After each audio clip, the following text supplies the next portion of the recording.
Olá, amantes do desconhecido. Sejam bem-vindos ao Véu da Meia-Noite, onde os mistérios se entrelaçam com a realidade e os contos mais sombrios emergem do véu entre o mundo dos vivos e o desconhecido. Hoje trago uma história de arrepiar, enviada por um dos nossos seguidores. Uma história que vai além do sobrenatural, uma maldição que manchou o destino de uma família e que carrega consigo o toque do próprio diabo. Mas, antes de mergulharmos nesse relato sombrio, lembre-se de se inscrever no canal, ativar as notificações e compartilhar este vídeo com alguém corajoso o suficiente para ouvir até o final. Dito isso, vamos nos preparar para conhecer um relato que certamente ficará marcado na sua mente e talvez em seus pesadelos.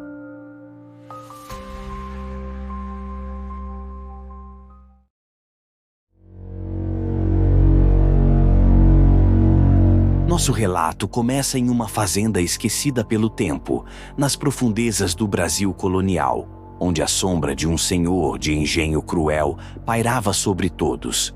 O avô do nosso seguidor era apenas um garoto quando ouviu essa história pela primeira vez, contada por seu próprio pai, que testemunhara eventos assustadores que marcaram para sempre sua família.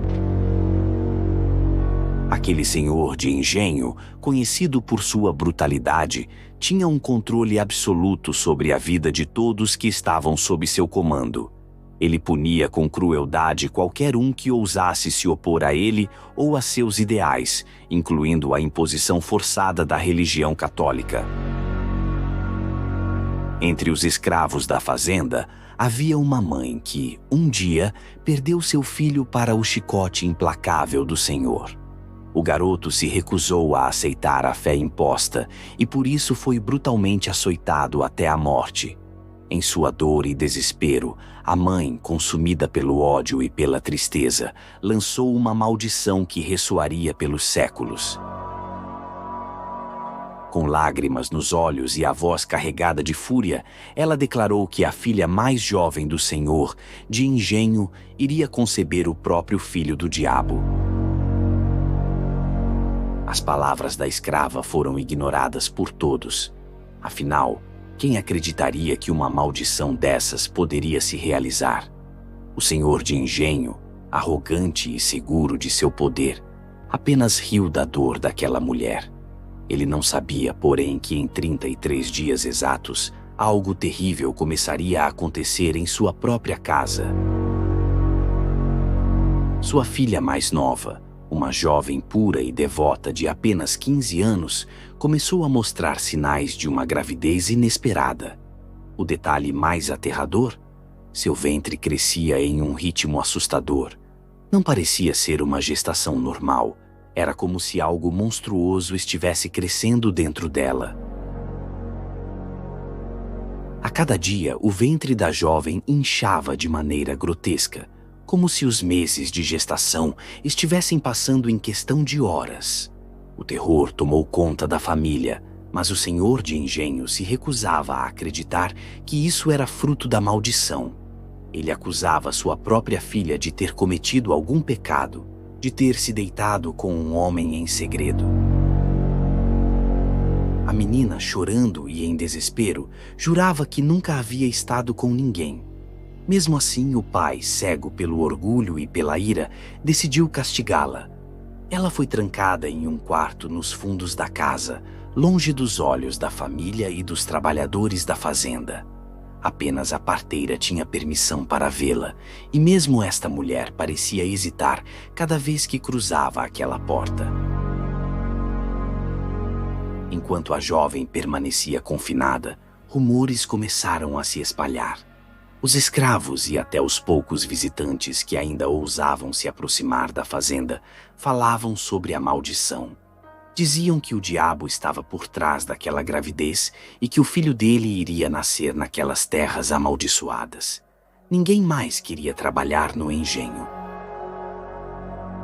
Os negócios começaram a falir e a fazenda, antes próspera, agora estava à beira da ruína. O senhor de engenho, furioso, não queria aceitar o que estava acontecendo. Ele acreditava que a situação era um castigo divino por algum erro seu. Mas quanto mais ele negava a maldição, mais as coisas desmoronavam ao seu redor. A jovem, isolada em seu quarto, definhava a cada dia. O que quer que estivesse crescendo dentro dela não era humano. Seu corpo já não suportava mais o peso e sua pele estava esticada de maneira grotesca. Suas noites eram cheias de gritos e gemidos de dor, e mesmo durante o dia, era possível ouvir sons estranhos vindo de seu quarto. Alguns diziam que ouviam sussurros, outros rosnados, como se alguma criatura estivesse ali dentro com ela. Então, chegou a noite em que a maldição finalmente se cumpriria. Os gritos da jovem começaram ao cair da noite, mas logo se tornaram algo que ninguém conseguia descrever. Eram gritos que misturavam dor e algo mais.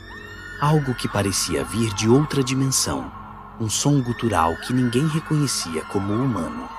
A parteira foi chamada às pressas, mas até ela parecia relutante em entrar no quarto. Do lado de fora, os escravos e outros trabalhadores se reuniram, com medo do que estava por vir.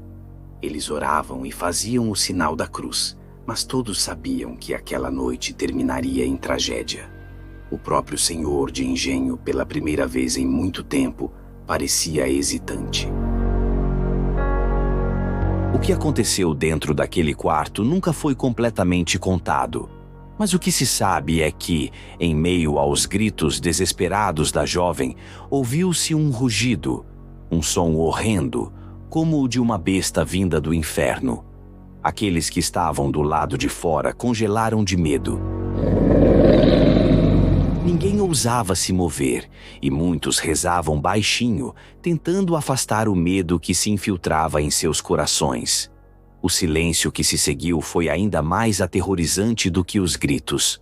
Por um breve momento, tudo ficou quieto, até que, repentinamente, o som de um tiro ecoou pela fazenda, rasgando a noite e o vento furioso da tempestade. Lá dentro, algo terrível havia acontecido. Quando o senhor de engenho finalmente emergiu do quarto, trazia em seus braços um embrulho ensanguentado, envolto em panos sujos. Sua expressão era dura, mas havia um brilho de desespero em seus olhos. Sem dizer uma palavra, ele caminhou em direção à fogueira, que havia sido acesa no pátio, e, sem permitir que ninguém se aproximasse, jogou o embrulho nas chamas que estalavam, crepitando como se recebessem algo diabólico. A parteira foi a última a sair da casa. Quando as pessoas a viram, mal a reconheceram. Seus cabelos, que antes eram escuros, agora estavam completamente brancos, e seu rosto tinha a expressão de alguém que havia encarado o próprio inferno. Ela não disse uma única palavra. O senhor de engenho a pagou generosamente, mas ela desapareceu naquela mesma noite e nunca mais foi vista na região. Quanto à jovem, seu destino foi ainda mais sombrio. Seu corpo foi tratado no quarto. Boatos diziam que estava mutilado de uma forma que ninguém conseguiria explicar. O mais aterrorizante era que falavam que sua barriga não estava apenas aberta. Parecia que algo havia cavado de dentro para fora, rasgando-a como uma fera desesperada para escapar. Seu rosto, mesmo na morte, estava contorcido em um grito eterno de agonia e horror. Foi enterrada às pressas, longe das bênçãos da igreja, em um campo atrás da casa grande, onde ninguém ousava pisar.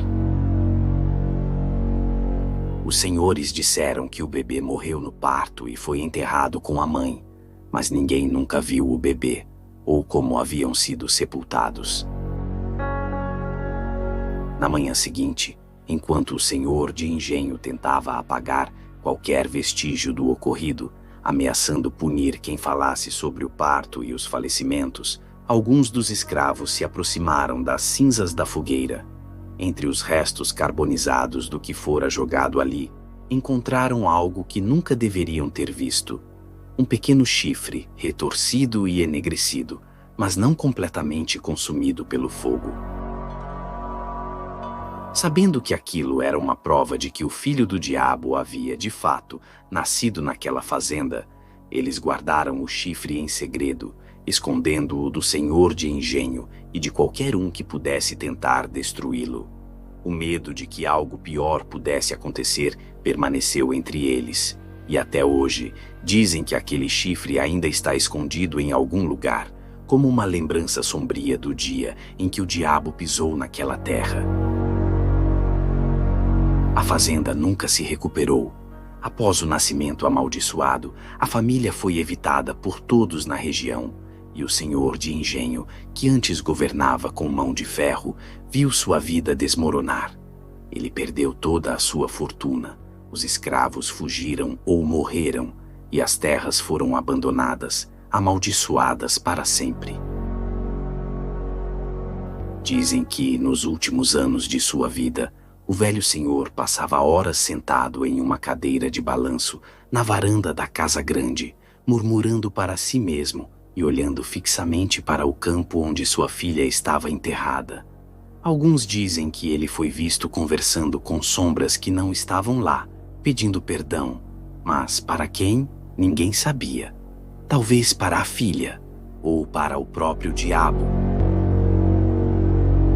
Até hoje a fazenda permanece abandonada. Os poucos que ousam passar por lá falam sobre vozes que sussurram ao vento e sombras que se movem nas ruínas da casa grande. Alguns dizem que, em noites de lua cheia, ainda é possível ouvir o choro de um bebê, seguido de um rugido bestial, vindo de algum lugar além deste mundo. A maldição da escrava ainda paira sobre aquelas terras, e o que aconteceu naquela noite nunca será completamente esquecido. Afinal, o diabo certa vez teve um filho no Brasil, e o legado desse nascimento maldito ainda assombra a história.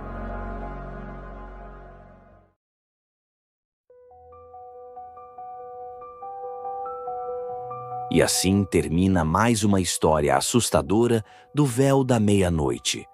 Mas lembre-se, as maldições têm um jeito estranho de se perpetuarem e o mal sempre encontra uma forma de sobreviver.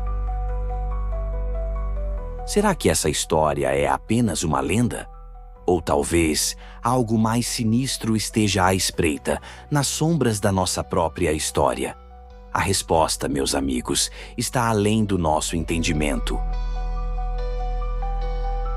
Se você gostou desse relato, não esqueça de se inscrever, deixar o like e compartilhar com quem você sabe que também é um amante do desconhecido. Até a próxima, se tiver coragem de voltar.